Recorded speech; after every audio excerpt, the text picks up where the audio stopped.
आज हम सुनाने जा रहे हैं कहानी the story of butterfly.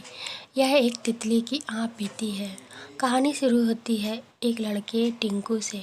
Tinku जो कि बहुत ही मस्त मौला लड़का है, वह रोज़ की तरह आज टहलने जा रहा है। वह बहुत खुश है। अचानक टिंकू के कानों में आवाज़ सुनाई देती है, टिंकू टिंकू टिंकू। टिंकू इधर उधर देखता है। तभी वो देखता है कि एक पत्ते पर एक तितली उसे पुकार रही है। वह तितली बिल्कुल ही मरणासन आसन में है। टिंकू कहता है, तुम्हें क्या हुआ है तितली रानी? तितली रानी कहती है, टिंकू तुम आ गए, मैं तुम्हारा ही इंतज़ार कर रही थी। देखो ना, मैं बीमार हो गई हूँ। देखो, इस पेड़ को भी काट दिया गया है। अब मैं कहाँ रहूँगी? बताओ टिंकू, अब मैं कहाँ अंडे दूँगी? और अगर मैं अंडे नहीं दूँगी तो कैटरपिलर कैसे होगा? और फिर प्यूपा, और प्यूपा नहीं बनेगा तो तितली कैसे होंगी? क्योंकि हमारा यही जीवन चक्र है। पहले हम अंडे देते हैं, फिर कैटरपिलर होता है, फिर प्यूपा और फिर बटरफ्लाई। यह हमारा जीवन चक्र है। टिंकू बोला, अरे हाँ, चलो मैं तुम्हें अपने साथ ले चलता हूँ। तितली बोली, लेकिन तुम मुझे कहाँ रखोगे? टिंकू बोले, बताओ, तुम बताओ, मैं तुम्हें कहाँ रखूँ? और तुम्हारे साथी लोग कहाँ गए हैं? तितली कहती है, तुम मानवों ने अपने स्वार्थ के लिए वनों की कटाई कर दी है, जिससे कारण हम तितलियाँ अपना निवास स्थान खो चुकी हैं। जंगल की आग, जंगल का क्षरण, कीटनाशकों के उपयोग में वृद्धि, तस्करी, जलवायु परिवर्तन, प्रदूषण, इन सब ने हम लोगों की जान ले ली है। मानवों ने बड़े बड़े मकान तो बना लिए, लेकिन हम तितलियों के लिए पौधे न लगा पाए। हम तितलियों के घरों को नष्ट कर दिया है। बताओ हम कहाँ जाएंगी? मैंने अपने आप को किसी तरीके से बचा कर रखा था तुम्हारे लिए। जानते हो टिंकू, बहुत पहले हम सब तितलियाँ जब उड़ती थी ना, तो हमारे पीछे छोटे छोटे बच्चे हमें पकड़ने के लिए दौड़ते थे, तब हमें बहुत अच्छा लगता था। लेकिन आज वो सब समय खो गया है।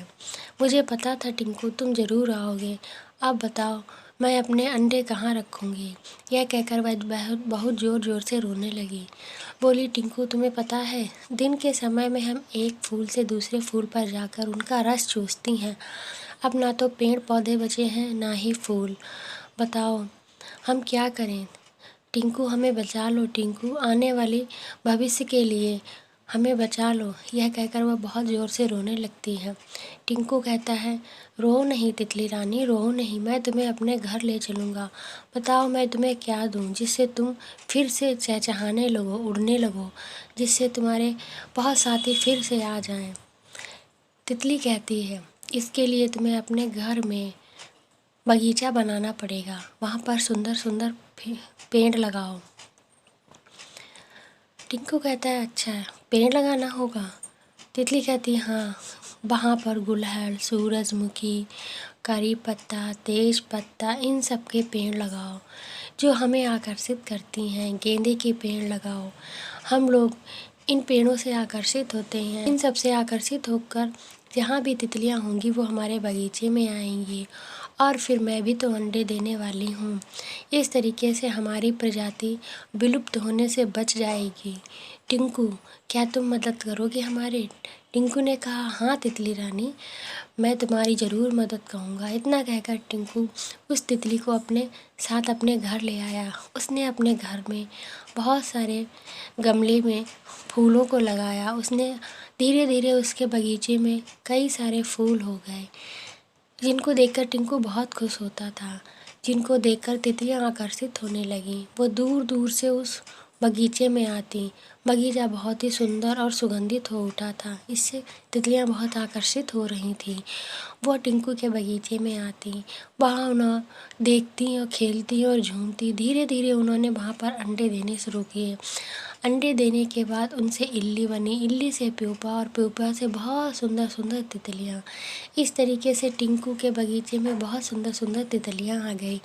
वो इन तितलियों को देखकर आसमान में उड़ते हुए देखता, और उनको देखकर वो बहुत खुश होता। वो कहता है, देखो तितलियाँ मेरी आ गई हैं, रंग बिरंगी तितलियाँ आ गई हैं, ये कितनी अच्छी लग रही हैं।